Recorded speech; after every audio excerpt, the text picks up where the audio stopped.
Mrs. Keene, the cafe manager, broke her thoughts. Lila, dear, that man. The cafe went silent the moment she raised her hands and signed something only the billionaire's deaf father could understand. A second later, his face turned white, and everyone realized she wasn't just a waitress. The morning rush had barely begun when the bell above the cafe door chimed, a sound so ordinary that no one noticed. But for Lila, the shy waitress with trembling hands and a smile too small for her heart, it felt like the world paused. The man who entered didn't belong here. His presence was quiet but commanding, like a storm before the first drop of rain. His clothes were immaculate but old-fashioned, his silver hair neatly combed back. Yet what caught Lila's attention wasn't his wealth. It was his silence. He didn't respond when the hostess greeted him, didn't flinch when a plate shattered behind the counter. He simply stood there, eyes searching until they met Lila's. Something inside her shifted. Lila wiped her palms on her apron and stepped forward. The other waitresses exchanged glances. Everyone in town knew Benedict Hale, the reclusive billionaire whose empire stretched across oceans. He rarely appeared in public, and when he did, his son, Ethan Hale, a man of ruthless reputation and icy composure, was never far behind. But today Benedict was alone. "I'm grateful you've stayed with me, my story family. If today's tale already has you curious, subscribe now and tell me in the comments where you're listening from. Tomorrow I'll return with another story, one just as thrilling, perhaps even more so. You won't want to look away. And now, our story begins."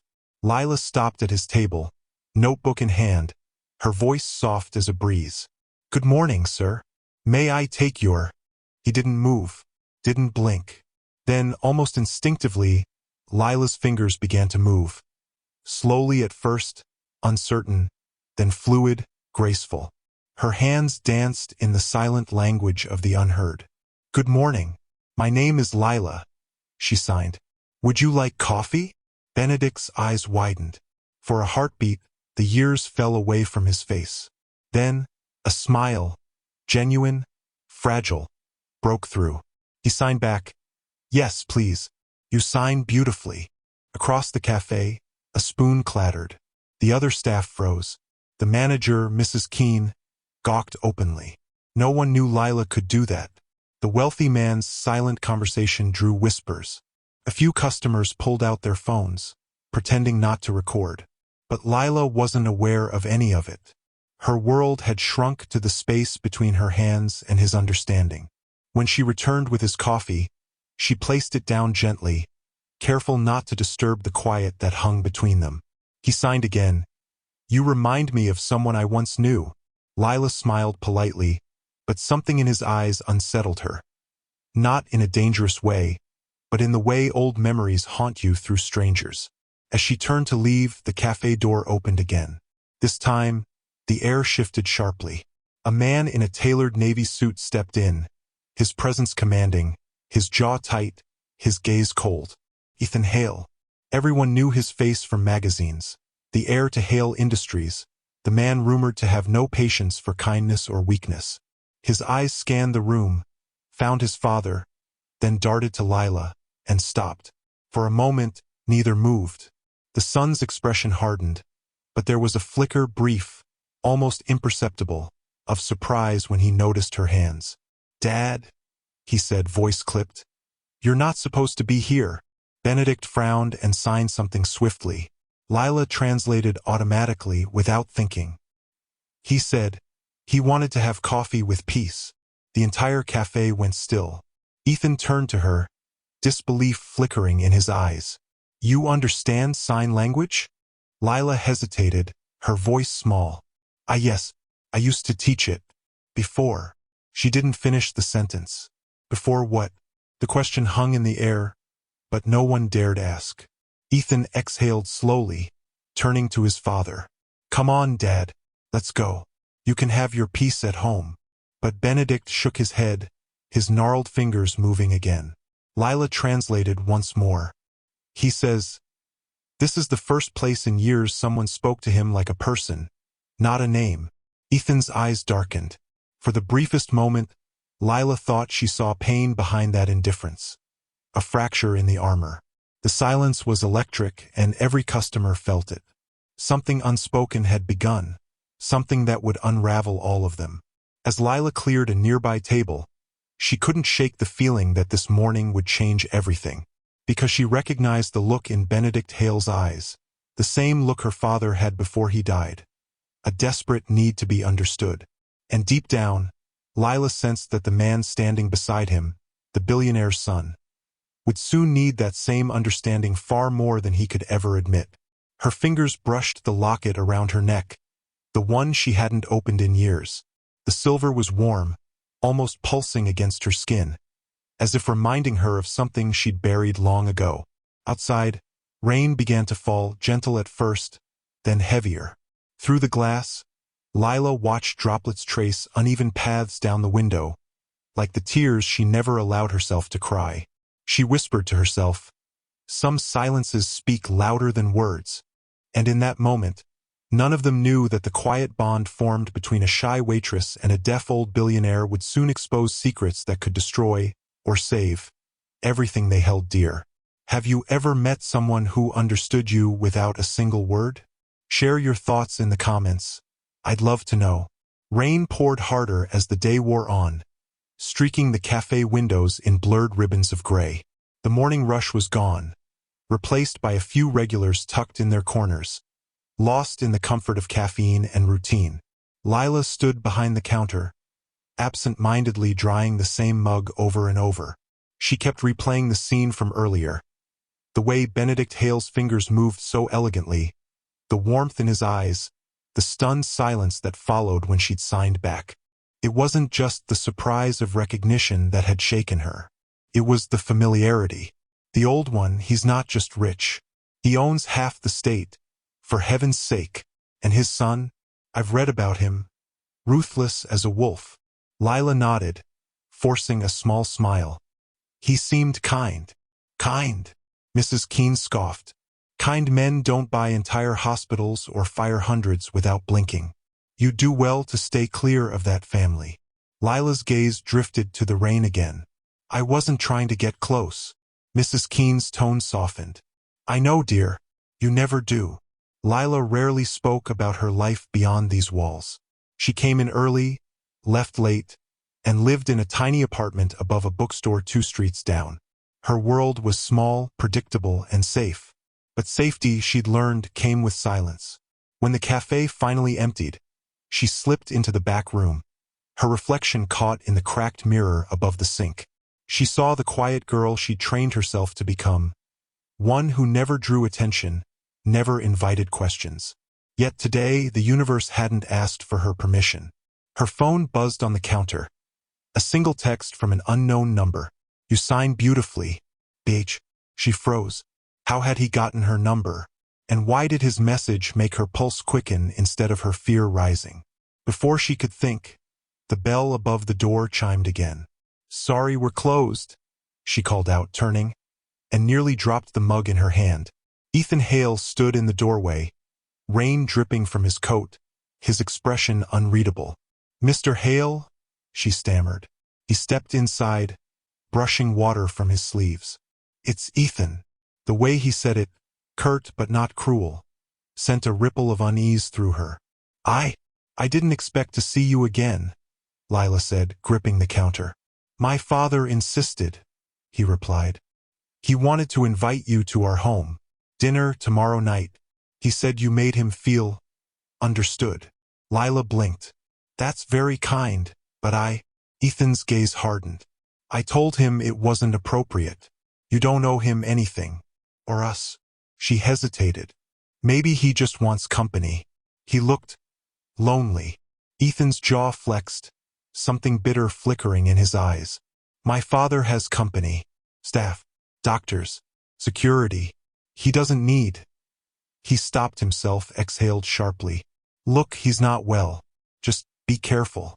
People like him forget the impact they have. Lila nodded, her heart oddly heavy. I understand. As Ethan turned to leave, she called out, Your father. He seems like he's carrying something. I don't think it's just age. He paused, rain streaking down the glass behind him. "You notice too much," he said quietly, then left. The door closed, and silence settled again. Lila sank into a chair, staring at the locket hanging from her neck. She'd worn it for years but hadn't opened it since that day, the day her father died. He'd been a sign language interpreter, working with children who'd lost their hearing. He'd taught her every movement, every subtle flicker of emotion behind each gesture. "Hands can speak, Lila," he used to say, "but they can also heal." She hadn't signed a single word after his funeral. Not until this morning. Now it felt like fate had dragged her voice out of silence again, through the hands of a man who, somehow, felt tied to her past. That night, she sat on her apartment floor, the city lights flickering beyond the rain-blurred window. She opened her locket for the first time in years. Inside was a small photo, her father holding a young boy's hand. The boy looked oddly familiar. Dark hair, light eyes, and something in his smile that struck her like a forgotten melody. She turned the locket over. A single initial was engraved on the back. H. Her heart stopped. Could it be? No. It was impossible. Coincidence, surely. But as thunder rumbled in the distance, a memory surfaced. One she'd buried deep. Her father's final words, whispered from his hospital bed. "Lila, if you ever meet him again, tell him I'm sorry." She'd never understood who him was, until tonight when she saw Ethan Hale's eyes, and realized they were the same eyes in the photograph inside her locket. The next morning, Lila didn't sleep. She sat in the cafe long before opening time, clutching a cup of cold coffee, her thoughts spinning like storm clouds. By the time the first customers came in, her decision was made. She would go to that dinner, not because of curiosity, but because her past was suddenly standing in front of her, and she couldn't ignore it any longer. If you discovered that someone from your past was silently connected to your present, would you confront it or walk away? Share your thoughts in the comments below. The following evening, dusk painted the city in muted golds and purples as Lila stood before the wrought iron gates of the Hale estate. She'd never seen a property so vast, a world behind walls, where the wealthy lived untouched by the noise of ordinary life. Her hands trembled as the guard checked her name. "Lila Hart, you're expected," he said, and the gates groaned open. The long driveway was lined with ancient oak trees, their branches curling like fingers toward the sky. Lila's worn shoes clicked on the cobblestone path as she walked, her reflection flickering across the glossy windows of the mansion ahead. She almost turned back twice. But the image of her father's photo, the young boy with Ethan's eyes, pushed her forward. A maid opened the door. "Mr. Hale is waiting in the conservatory, miss. This way, please." The mansion was quiet, too quiet. Everything smelled faintly of cedar and nostalgia. Paintings lined the hallways, oil portraits of faces that all seemed to share the same sharp jaw, the same piercing stare. Generations of control, frozen in gold frames. Benedict Hale sat in a sunroom filled with fading light, surrounded by orchids and the distant murmur of rain against glass. He looked smaller here, less the billionaire patriarch, more a man simply waiting to be seen. When he noticed her, his expression brightened. His hands moved immediately, swift and fluid. "You came. Thank you." Lila smiled and signed back. "Thank you for inviting me." He gestured to the seat across from him. A maid poured tea, then quietly disappeared. For a few peaceful moments, the two of them signed in silence. Small talk, polite questions. But beneath it, Lila felt something deeper stirring. Then, as if reading her thoughts, Benedict paused and signed slowly. "You remind me of Samuel Hart." Her heart stopped. She stared at him, hands frozen midair. You knew my father?" He nodded. "He worked for me. Many years ago." The world tilted slightly. "My father was a sign language teacher. I didn't know he worked for anyone like you." Benedict's expression darkened. "He was more than a teacher. He was a translator. For someone very important to me." Before Lila could ask who, another voice cut in. "I see you've met the past," Ethan said, stepping into the conservatory, his tone calm but edged with warning. He looked immaculate again. Navy suit, perfect posture, but his eyes betrayed sleeplessness. Lila rose, unsure whether to speak. "Your father was just telling me he knew mine." Ethan's gaze flicked to Benedict, then back to her. "I'm sure he's mistaken. My father's memory isn't what it used to be." Benedict's hands moved sharply, defiantly. Lila translated before thinking. "He says you shouldn't lie to protect yourself." The air in the room tightened. Ethan's jaw clenched. "That's enough." But Benedict wouldn't stop. His signing became rapid, desperate. Tears welled in his eyes as his fingers trembled. Lila hesitated. She could tell this was something heavy, personal, but Benedict's pleading gaze urged her on.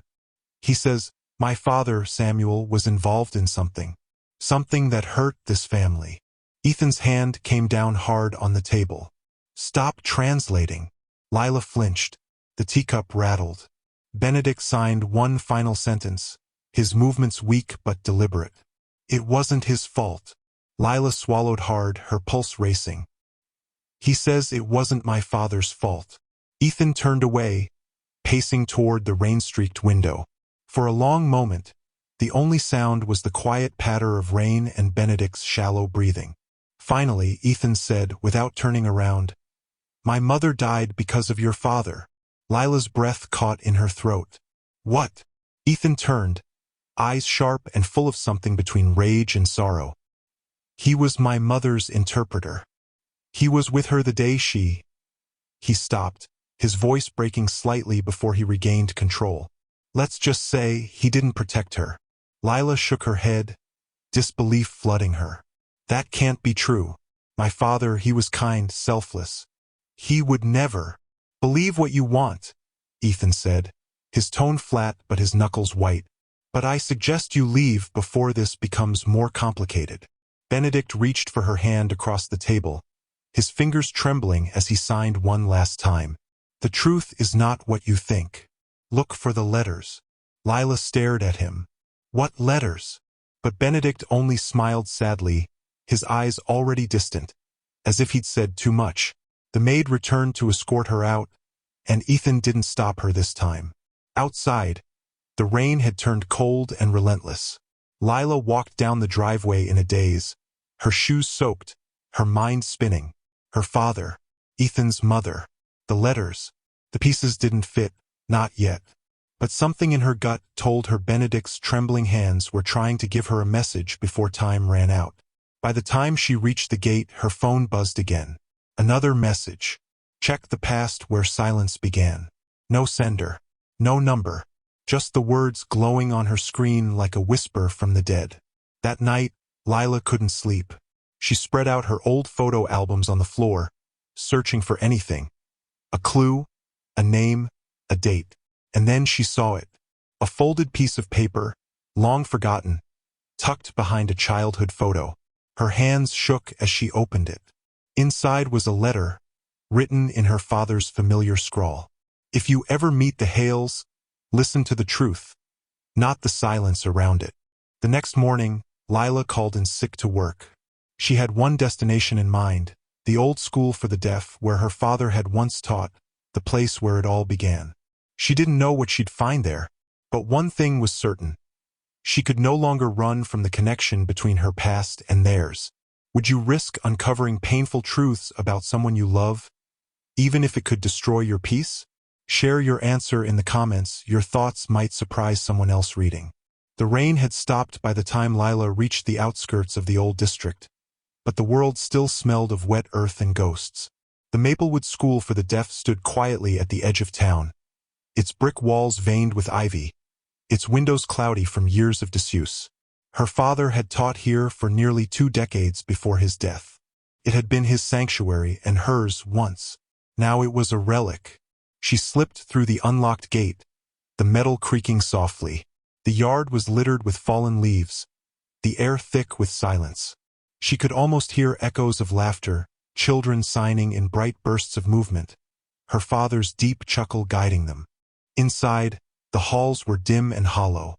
Dust covered the walls where photos once hung. A faint draft carried the smell of old paper and forgotten years. Lila walked slowly, her footsteps muffled. She found her father's old classroom easily, room 12B. The sign was still there, though faded.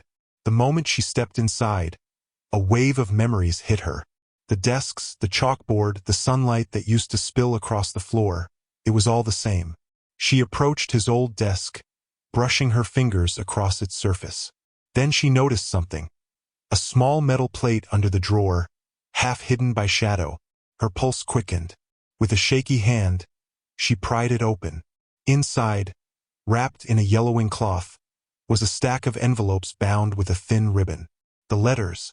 She sat down, her breath catching as she read the first one. My dearest Evelyn, you've brought light into the silence I used to fear. Every word you speak through your hands feels like forgiveness I don't deserve. S.H. Lila's heart thudded. Evelyn. That was Ethan's mother's name. She read the next one. Evelyn, I know what we're doing is wrong.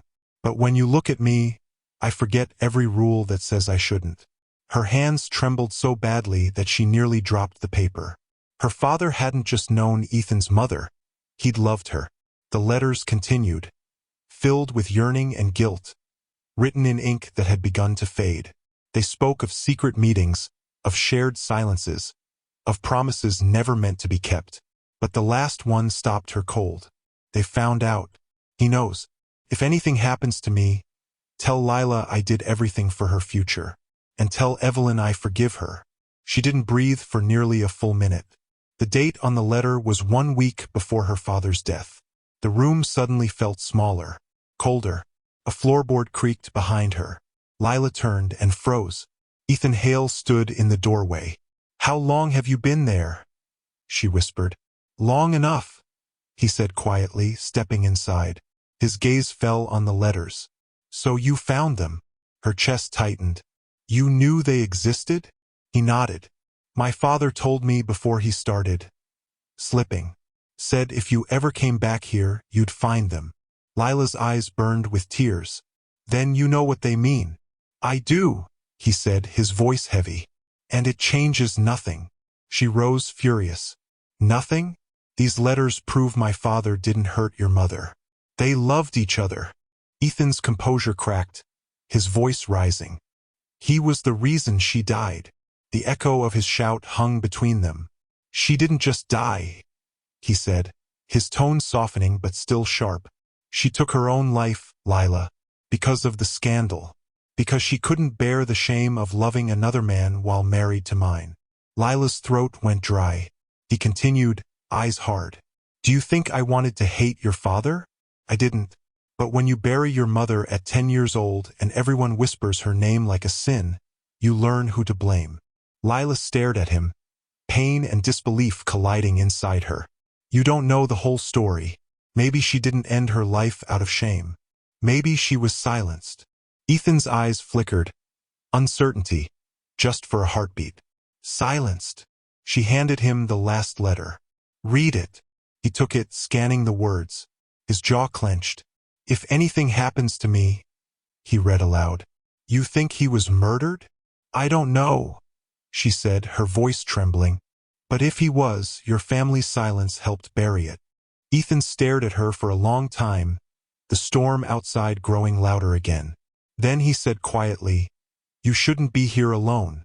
People don't like when old ghosts start talking. Are you threatening me? He looked almost hurt. No, I'm warning you. Their eyes met, not in anger, but in something raw and fragile. A crack in the wall between them. I'll take these, Lila said, gathering the letters. Ethan hesitated, then nodded. Keep them, but if my father asks, tell him you found nothing. Please. She didn't understand why he cared, or why his voice carried such desperation. When he turned to leave, she called after him. Why are you helping me if you hate me? He stopped in the doorway. Rainlight framed his silhouette. Because, he said softly, I think my father's trying to make peace before it's too late. And somehow, that peace has your name on it. Then he was gone. Lila clutched the letters to her chest, her mind spinning with questions. What had really happened to her father? Why had he written those final words, if anything happens to me? And why did Benedict Hale still seem haunted by something he hadn't said yet?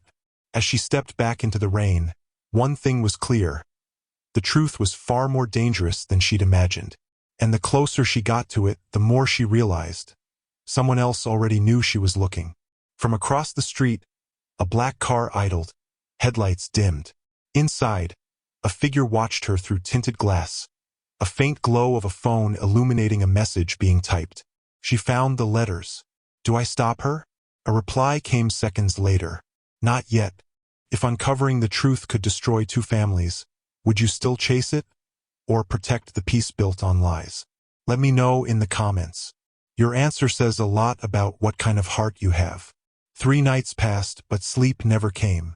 The letters lay scattered across Lila's small kitchen table, edges curling from age, ink fading, and yet they pulsed with truth.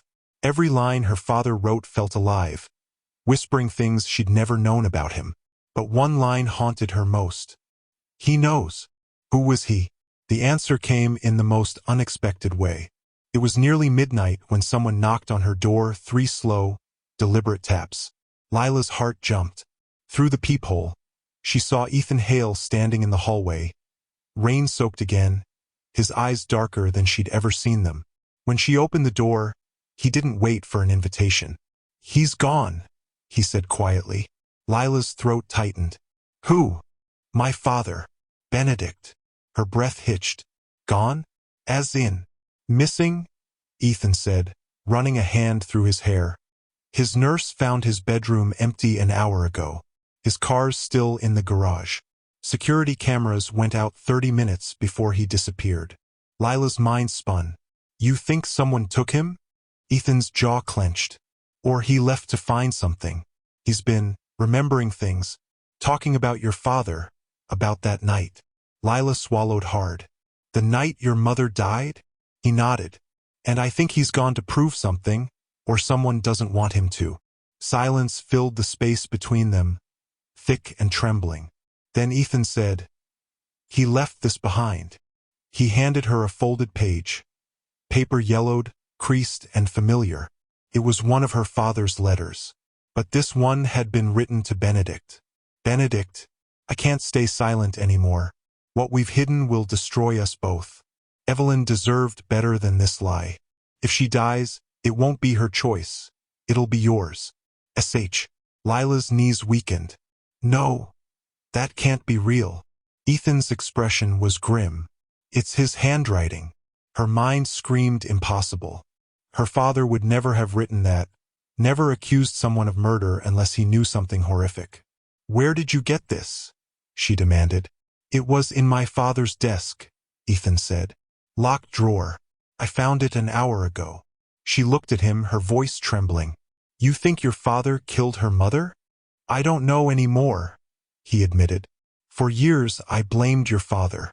But if this is true," his voice cracked, "then my entire life has been built on the wrong hate." Lila's eyes filled with tears. "Ethan, if your father's missing and someone cut those cameras, he might be in danger. We need to find him." He hesitated. "There's something else." The letter wasn't alone. He pulled out a photograph, black and white, grainy with time. It showed Benedict Hale and her father, standing in front of a large building. Behind them, the sign read, "Hale Foundation for Children with Hearing Loss." "They worked together?" Lila whispered. "Yes," Ethan said. "Apparently, they were friends long before the affair started. My father funded your father's school. They built it together." Lila's heart ached. "Then why the lies? Why bury everything?" Ethan's gaze darkened. "Because they both loved the same woman." The words hung in the air like lightning. Lila stepped back. "No, my father wouldn't." "Wouldn't love her?" Ethan interrupted, pain flickering in his eyes. "Read his letters again, Lila." He did, and she loved him back. Her hands trembled. "Then your father must have found out." Ethan nodded slowly. "And my mother paid the price." For a moment, they just stood there, the storm outside echoing the chaos inside. Then Ethan's phone buzzed. A new message. No name, just text. "If you want the truth, come to the foundation. Midnight. Alone." Lila's eyes widened. "The school." He looked at her. It's not a school anymore. It's been shut down for years. Do you think it's him? She asked. I don't know, he said. But whoever it is knows too much. Without hesitation, Lila grabbed her coat. Then we're going. Ethan hesitated. It said alone. She met his eyes. Then it's a trap, which means we're both going. They drove in silence through the sleeping city, headlights cutting through fog and drizzle. The Hale Foundation building loomed ahead like a forgotten cathedral, its stone facade cracked and overgrown. As they entered, the faint hum of old fluorescent lights flickered on, casting long shadows. Dad! Ethan called softly, his voice echoing. No response. Then, from the far hallway, a faint tapping sound. Slow, rhythmic, deliberate. Lila's heart pounded. That's sign language. Ethan frowned. What? She listened carefully. The taps formed letters. H-E-L-P. She turned toward the sound and ran. Down the corridor, behind a half-open door, Benedict Hale sat in a wheelchair, his hands bound, a bruise forming on his temple. Dad! Ethan rushed to him, cutting the ropes. Benedict looked at Lila, his eyes filled with tears. His hands moved frantically as soon as he was free. Lila translated, her voice shaking. He says he didn't kill her. He tried to protect her. But someone else was there that night. Who? Ethan demanded. Benedict's hands froze midair, trembling. Lila knelt beside him. Who hurt her? Before he could answer, a noise echoed behind them. The sharp click of a gun being cocked. Lila turned. A woman stood in the doorway, gray hair pulled tight, eyes hard as stone, a gun steady in her shaking hands. Mrs. Keene, the cafe manager. Lila's breath caught. You! Don't move, Mrs. Keene hissed. I warned him to stop digging. Ethan stared in disbelief. You work for us. I worked for your father, she spat. I did everything he asked, until Samuel Hart tried to take everything from him. He didn't just steal Evelyn's love, he stole Benedict's reputation, his company's trust. He ruined him. Lila's voice trembled. My father didn't ruin anyone. He tried to protect her. Mrs. Keene's eyes flickered with something close to grief. Protect her? She was pregnant, Lila, with your father's child. If the world had found out. The words hit like thunder. Lila's breath left her lungs. What did you say? Ethan's face went pale. My mother was pregnant? Mrs. Keene nodded. And when Benedict found out, he lost everything. He begged her to stay, to lie, to pretend. But she couldn't. She wanted the truth. And Samuel promised to help her leave. Lila's voice broke. So what happened that night? Mrs. Keene's lips trembled. Evelyn didn't kill herself. She was pushed. I was there. I saw it. But not by Benedict. Then who? Ethan demanded. Mrs. Keene looked at him, eyes brimming with regret. Your uncle. The silence that followed was deafening. Lila felt her world spin. Your uncle? Ethan nodded slowly, voice hollow. Richard Hale. My father's brother. He's the one who took over the company after my mother's death. Benedict's hands trembled violently now, tears streaming down his face. Lila translated through her own sobs. He says Richard blackmailed him, made him stay silent all these years. Said if he ever told the truth, he'd destroy everyone. Ethan's fists clenched. And he's still doing it. Mrs. Keene lowered the gun slightly, her voice breaking. He made me cover it up. I thought I was protecting the family, but I was protecting a monster. Lila took a step closer. Then help us stop him. But before anyone could move, a deafening crack split the air. The gun went off. Ethan lunged forward, tackling Lila to the ground. The bullet hit the wall behind them, shattering a glass frame. When Lila looked up, Mrs. Keene was crying, the gun shaking in her hand. I'm so sorry, she whispered, then turned the weapon on herself. A single shot, and silence. Benedict screamed silently, his hands trembling. Lila's heart broke as she knelt beside him. Ethan's face was pale, streaked with shock and grief. This isn't over, he whispered. Richard did this. All of it. Lila nodded, tears burning her eyes. Then we find him, for both our fathers. If uncovering the truth meant facing a family's darkest betrayal, would you still want to know? Or would you choose ignorance and peace? Comment below what you would do. The sirens wailed in the distance, growing louder as red and blue lights painted the cracked walls of the Hale Foundation. Mrs. Keene's body lay covered beneath a white sheet. The smell of gunpowder still clung to the air. Lila sat on the cold floor beside Benedict, her hands trembling, her heart numb. Ethan stood by the window, silent, his face pale as frost. The police swarmed the place, taking photos, whispering in clipped tones. One officer gently asked Lila for her statement, but her voice barely worked. When it was over, Ethan turned to her. "You should go home." She shook her head. "No, not until your father's safe." He looked at her with exhaustion, grief, and something like guilt. "He's not safe, Lila. He hasn't been for decades, and neither are we." Lila swallowed the lump in her throat. "Mrs. Keene said Richard Hale was behind all of it, that he killed your mother, that he's still controlling your father." Ethan nodded slowly. "She wasn't lying. I checked our company records before coming to you. My uncle's been moving money through shell foundations, one of them under your father's name. He's been framing him even in death." Lila felt sick. "Why? What's left to protect?" "Power," Ethan said bitterly. "The Hale Empire was built on my father's silence. If the truth comes out, everything collapses. Every deal, every trust, every partnership. Richard would rather bury bodies than lose control." Lila's hands clenched into fists. "Then we make sure he loses it."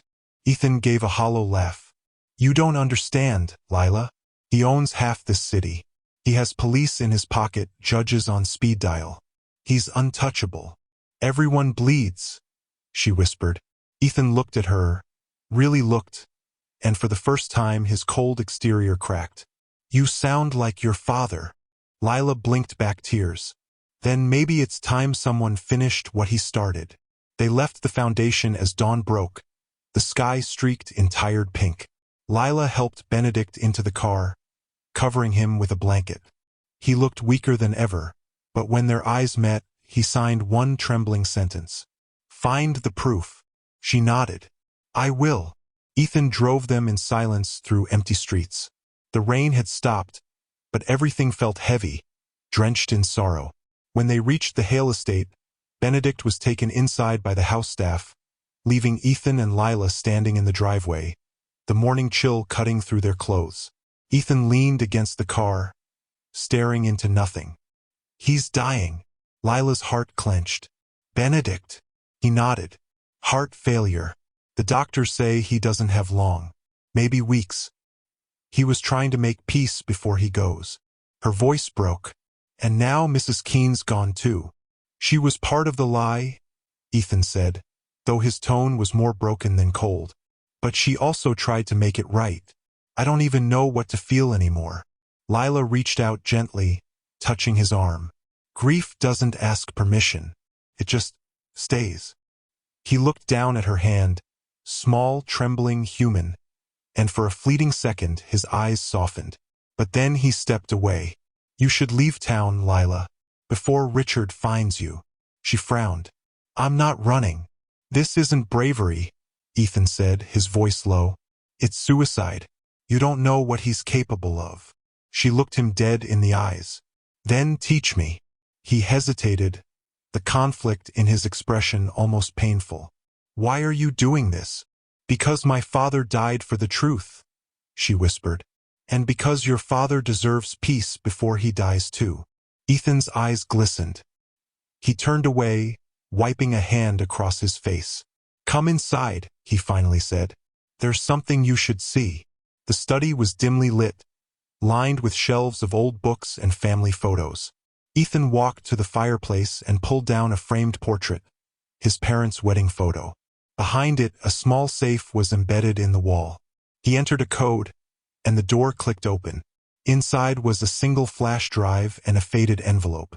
He handed them both to Lila. "I found these weeks ago but didn't know what they were." The drive has video files.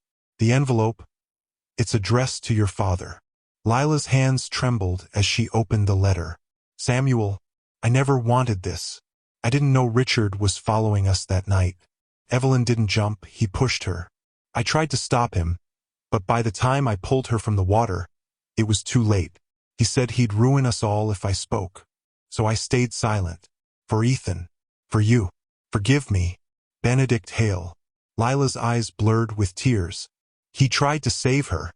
Ethan nodded, voice breaking, and lived in guilt ever since. She looked at the flash drive. What's on this? He turned to the computer and plugged it in. The screen flickered, showing grainy footage from an old security camera. The timestamp read March 14, 2005, 11:47 p.m. They watched as a woman, Evelyn, stood near the lake, her hands moving in frantic sign language. Beside her, two men argued violently. One was Samuel Hart. The other, Lila gasped. That's not Benedict. No, Ethan whispered. That's Richard. The video showed the shove. Evelyn falling backward into the dark water. Samuel screaming, diving after her. Richard standing frozen in shock before fleeing. Then the camera cut out. Lila covered her mouth, sobbing. He tried to save her. My father tried. Ethan closed his eyes, tears sliding down his face. And my father spent 20 years paying for his brother's sin. They sat there in silence, the weight of truth pressing down like gravity. Finally, Lila whispered, We can show this to the police. The video clears them both. Ethan's voice was hollow. It won't matter. Richard controls everything. That file disappears the moment it hits the system. Then we don't give it to the system, Lila said fiercely. We show it to the world. He looked at her, and for the first time, something like hope flickered in his eyes. But before he could answer, his phone buzzed again. A message. You shouldn't have opened that safe. Ethan froze. Then another message came, followed by a photo attachment. A picture of Benedict Hale, unconscious in his hospital bed, an oxygen mask over his face. He won't survive the night if you don't hand it over. Lila's blood ran cold. Oh God! Ethan's voice cracked. He's in danger. We have to go. She shook her head, tears streaming down her cheeks. No, Ethan. They're forcing you to choose. Your father's life or the truth. He looked at her helplessly, pain twisting every word. Then what do I do? Lila's answer was quiet but resolute. We do both. We save him, and we make sure the truth doesn't die with him. That night, they drove in silence toward the hospital, the flash drive clutched in Lila's hands. Ethan stared straight ahead, his jaw tight, his eyes haunted. I've spent my life trying to protect the Hale name, he said softly. But maybe the name isn't worth saving. Lila looked at him, and in his brokenness, she saw a reflection of her own. Then save something else instead, she whispered. Save what's still good. Outside, thunder rumbled again, the world sinking into darkness.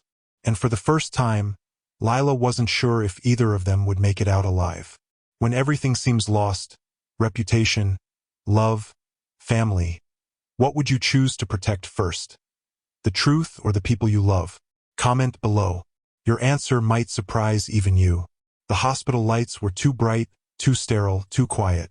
Lila hated hospitals, the way they smelled of antiseptic and endings. They rushed through the automatic doors, Ethan gripping her hand so tightly it hurt. Room 407, the nurse said, pointing down the hall. When they reached it, the sight stopped them cold. Benedict Hale lay still, pale against the white sheets, machines humming in weak rhythm beside him. His chest rose and fell, shallow, fragile. Lila stood at the foot of the bed, her heart twisting. He's fading. Ethan clenched his jaw, his voice trembling. They poisoned him. The doctors said his oxygen levels dropped too fast. Someone got to him before we did. Tears filled Lila's eyes. We can still save him. We just need to keep him alive long enough to expose Richard. Ethan turned to her, pain carved into his face. Expose him with what, Lila? That video? He already knows we have it. He'll erase everything. And then us. Lila met his gaze, a quiet fire igniting behind her tears. Then we don't hide. We go louder than he can cover. He frowned. What are you talking about? She took a deep breath. When I taught sign language, I used to work with advocacy groups. We live-streamed every session, to raise awareness, to show what communication looks like in silence. Ethan's eyes widened as he realized what she meant. You're thinking of broadcasting it? Yes, Lila said, her voice steady. All of it. The video, the letters, the confession. The world deserves to see what really happened. He hesitated. Richard will come for us. He already has. Their eyes locked, and for the first time, the fear between them turned into something else. Something brave. Ethan took a shaky breath. Okay, tell me what to do. While Benedict slept, Lila sat beside him, holding his hand. His fingers twitched faintly, forming fragments of signs. Forgive. She shook her head, tears falling freely. Don't ask that of me. Not yet. His eyes fluttered open, faintly, barely. He signed again, slower this time. You are stronger than your father. Her lips trembled. No, I'm not. I'm terrified. He smiled weakly, his hand trembling as it spelled, courage is fear in motion. Then his eyes closed again, and the machine beside him beeped softly, steady but fragile. Lila pressed her forehead to his hand. I'll make it right. I promise. Back in the hospital's parking garage, Ethan opened the trunk of his car. Inside was a small black case, sleek, discreet. He handed it to her. Hidden camera system, he explained. I use it for investor presentations. It uploads live feeds straight to the company's secure server. Lila's eyes narrowed. Whose server? Mine, he said with a faint smirk. Richard doesn't know I rerouted part of the network years ago. He can't delete what he can't find. She smiled for the first time in days. Then that's where we start. They drove to the Hale Industries headquarters, a gleaming tower of glass and steel that sliced into the city skyline like a blade. The lobby was empty, the night guard barely glancing up as Ethan swiped his keycard. Inside the boardroom, the city lights reflected in the glass walls, and Lila's reflection stared back, tired, frightened, but alive. Ethan set up the laptop, connecting the flash drive and the hidden camera. Once we start, there's no turning back. Lila nodded. I know. He looked at her, his voice low. When this is over, you'll have to disappear. He'll come for you first. Her heart ached. And you? I'm a Hale, he said with a hollow smile. He'll just call it family business. She stepped closer, her voice trembling. Ethan, you're not your family. He met her eyes, his defenses crumbling. You really believe that? She reached up, brushing a tear from his cheek. I wouldn't be here if I didn't. For a moment, the world went still. The air charged, the distance between them shrinking until his breath mingled with hers. Then, softly, he said, If we don't make it out, I need you to know, you've changed everything. Her lips quivered into a faint, sad smile. Then let's make sure we make it out. They uploaded the video files, the documents, the letters, everything. Lila set the stream to go live at dawn. The title read, The Truth Behind the Hale Legacy, a Message from the Silenced. As the files transferred, Lila stared out at the city below. Her reflection in the glass was no longer the timid waitress from the café. She saw her father's courage in her eyes, his compassion in her trembling hands. This was her moment of clarity, the realization that silence had never protected anyone. It only fed the powerful. And now she was done being silent. A sudden buzz on Ethan's phone broke the stillness. He frowned, checking the screen. A live security feed appeared, the hospital wing. Richard Hale was there. Lila's stomach dropped. He found your father. Ethan's face drained of color. He's going to finish what he started. Lila grabbed the laptop, yanking the power cord. Then we go now. Ethan caught her arm. Lila, if something happens to me, you keep that laptop safe. Don't stop the broadcast. She shook her head fiercely. Don't talk like that. He gripped her hand. Promise me. Tears burned her eyes. I promise. Then they ran, out of the tower, into the storm that had begun to brew again, rain slashing across the pavement like the sky itself was furious. When they reached the hospital, the power was out in half the building. Flashlights flickered in the halls. Lila's pulse thundered in her ears. From down the corridor came raised voices, one of them unmistakably Richard Hale's, hard and cold. "You should have died with her, Benedict," he was shouting. "But instead, you built a shrine of guilt and lies." Ethan moved first, fury burning in his eyes. "You killed her," he shouted, stepping into the light. Richard turned, gun in hand. "And you brought her little pet with you?" he sneered, his gaze landing on Lila. "You're just like your father, meddling where you don't belong." Lila's breath caught, but she stood tall. "Your lies end tonight." Richard's smile was venom. "No, my dear. They end you." The click of the gun echoed. Then, a voice, faint but fierce, cut through the tension. "Enough, Benedict." He was awake, sitting up, oxygen mask dangling from his face. His hands trembled but moved with purpose. He signed one word. "Confess." Richard's face twisted. "You wouldn't." Benedict's trembling finger pointed toward the window, and Lila saw it. The red light of the camera still streaming. Ethan's hidden feed. They were live. The world had just begun to watch. Have you ever found your courage not in strength, but in fear, love, or loss? What was your turning point? Share it below. Someone else might need to hear your story today. The camera's red light glowed in the darkness like a burning eye. Outside, thunder roared over the hospital roof. Inside, 3 lives balanced on a knife's edge. Lila stood frozen at the foot of Benedict's bed, her heart pounding loud enough to drown the storm. Ethan moved between his father and Richard, hands raised. "Put the gun down," Ethan said quietly. Richard laughed, a dry, bitter sound. "You have no idea what you're doing, boy. That camera, those files, they'll destroy everything. Decades of work, our name, our legacy." "Our legacy?" Ethan shouted back. "You mean your lies. You killed Mom. You let Dad rot in silence. You let Lila's father die believing he was a monster." Richard's face twisted. "He was a monster. He took what wasn't his. Evelyn was mine."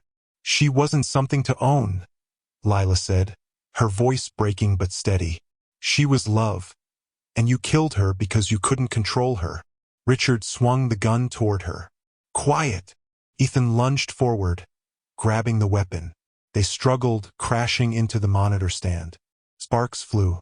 The machine beeped wildly. "Ethan!" Lila cried, rushing toward them. The gun went off once, deafening. Lila froze. For a heartbeat, no one moved. Then Richard gasped, clutching his shoulder. The gun clattered to the floor. Ethan stood trembling. Blood splattered on his shirt, but unhurt. "It's over." Richard's knees buckled. He collapsed into the chair beside Benedict's bed, groaning.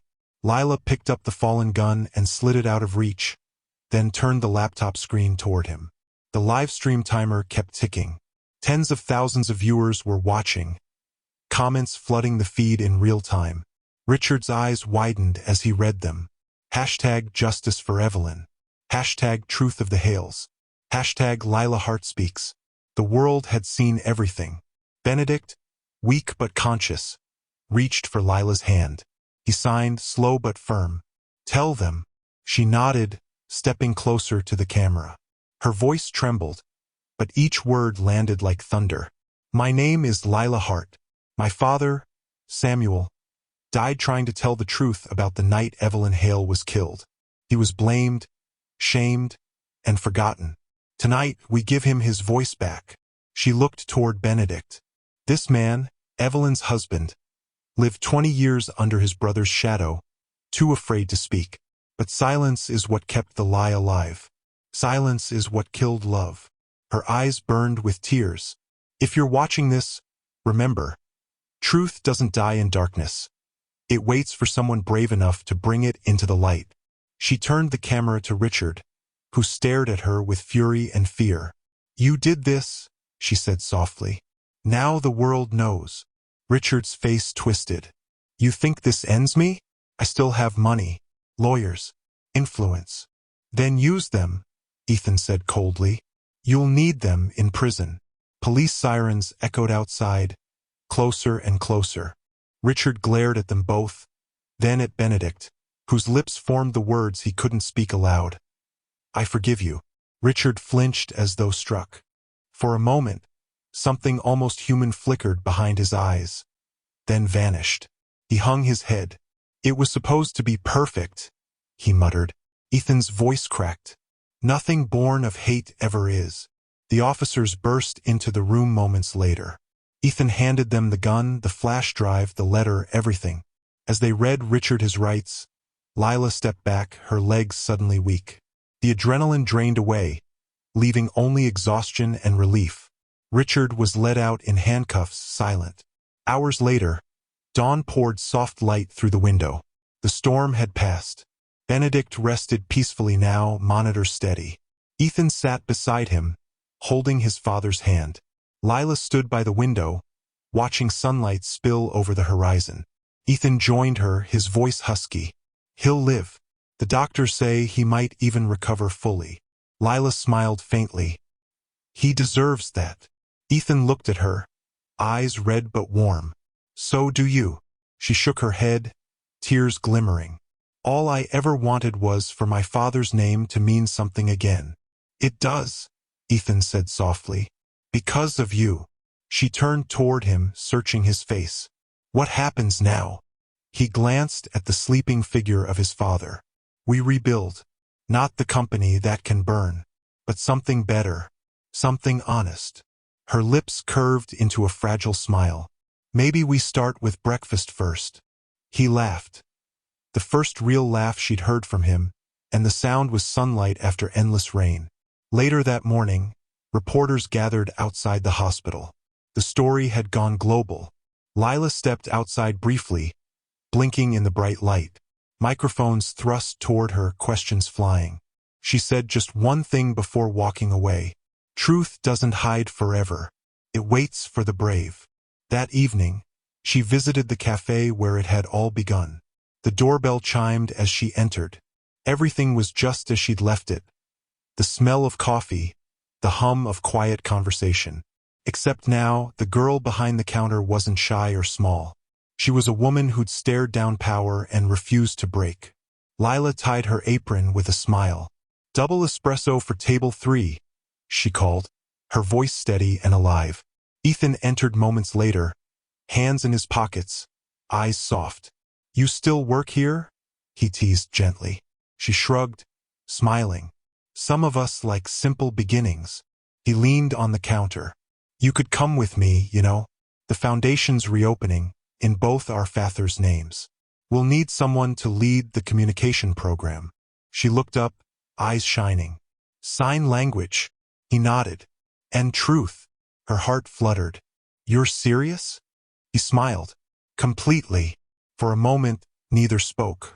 The world seemed to pause again. The same quiet spark that had started everything flickering back to life. Then Lila laughed softly. You're persistent, Hale. And you're incredible, Hart. They stood there, eyes locked. Two people who had walked through grief and guilt and fire, and somehow found something beautiful waiting on the other side. Ethan reached out, brushing his fingers over hers. So, what do you say? She smiled, signing playfully. Maybe. He chuckled. I'll take maybe. The bell above the door rang again as the morning crowd entered. The city alive with noise and light. For the first time in years, Lila felt peace. Not because the past was gone, but because it had finally been heard. Do you believe truth can heal, even after generations of silence? Or are some wounds too deep to ever close? Share your thoughts in the comments below, and never forget. Sometimes, the quietest voices echo the loudest. 3 months later, spring returned to the city. Soft sunlight spilling over the cafe windows, blossoms painting the sidewalks, and the faint hum of life reborn. Lila stood outside the Hart Hale Foundation for Hearing and Truth, a new plaque gleaming on the building's wall. The words beneath it read, "For those who spoke through silence, and those who finally listened." She ran her fingers across the engraved letters, her chest warm with pride and ache. It had taken everything, courage, loss, love, but the truth had finally become something beautiful. Inside, the once abandoned halls were filled again with laughter, signing, and music vibrations pulsing through the floor. Children sat at circular tables learning both spoken and signed words, their hands dancing through the air like living poetry. At the front of the room stood Ethan, sleeves rolled up, teaching a group of teens how to sign hope. When he saw Lila in the doorway, his face broke into a quiet smile, one that still made her heart catch. "You're late," he teased gently, his hands still moving through the air. "I was visiting someone," she said softly. He nodded. He knew who. Lila had gone to the cemetery that morning, just after dawn. The grass was damp, the air still. She knelt before two headstones side by side, Samuel Hart and Evelyn Hale. She laid white tulips on one, yellow on the other. "I think you'd both like this ending," she whispered. The breeze stirred the leaves, soft and kind. "I was angry for so long," she continued, "but now I understand. You weren't trying to protect yourselves, you were trying to protect love. And sometimes, love costs everything." Her voice wavered, but she smiled through the tears. "Your secret's no longer a wound. It's a seed." Back at the foundation, Ethan dismissed his class, signing, "See you Monday." The kids waved and scattered, laughter trailing behind them like confetti. He turned to Lila, leaning against the desk. "You look different." "How so?" she asked, amused. "Lighter, like someone who finally stopped carrying the sky on her shoulders." She chuckled softly. "Maybe I just needed a reason to stand taller." Ethan tilted his head. "Or someone to stand with you." Lila looked at him, the warmth in her chest rising like sunrise. "You know, for a billionaire, you're not terrible at being human." He grinned. "And for a shy waitress, you're not terrible at changing the world." They walked through the building together, past classrooms, therapy rooms, walls lined with framed photos of smiling children. One picture caught Lila's eye, her father and Benedict, standing side by side outside their first school decades ago. Someone had added a caption beneath it, "Truth survives those who dare to tell it." Her throat tightened. "I never thought I'd see this day." Ethan placed a hand on her shoulder. "Neither did I. But I think they're proud. Both of them." She nodded, blinking back tears. "Benedict would have wanted to see this." Ethan smiled faintly. "He's improving. The doctors say he might even walk again soon." "That's a miracle." He nodded. "It is." They stood there in silence, surrounded by the life that truth had built from ashes. Later that evening, the foundation held its first official opening ceremony. The crowd was small but filled with faces that mattered. Students, families, journalists, a few public officials, and people from the deaf community who had supported Lila from the start. Ethan gave a short speech first, simple and honest. He spoke about redemption, about the courage it takes to face the mirror and still choose good. Then he invited Lila to speak.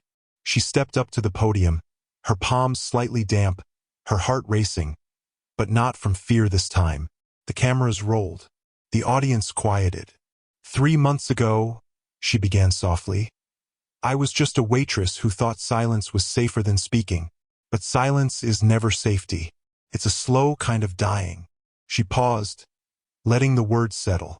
"My father used to tell me, even the quietest hands can start a storm." I never really understood that until now. A gentle murmur rippled through the audience. "I want to thank those who taught me to listen, not just with my ears, but with my heart. Because when we listen that way, we find each other again." Her eyes found Ethan's in the crowd, warm, steady, proud. "And to anyone watching this, anyone afraid to tell the truth, remember this. It's okay to be scared.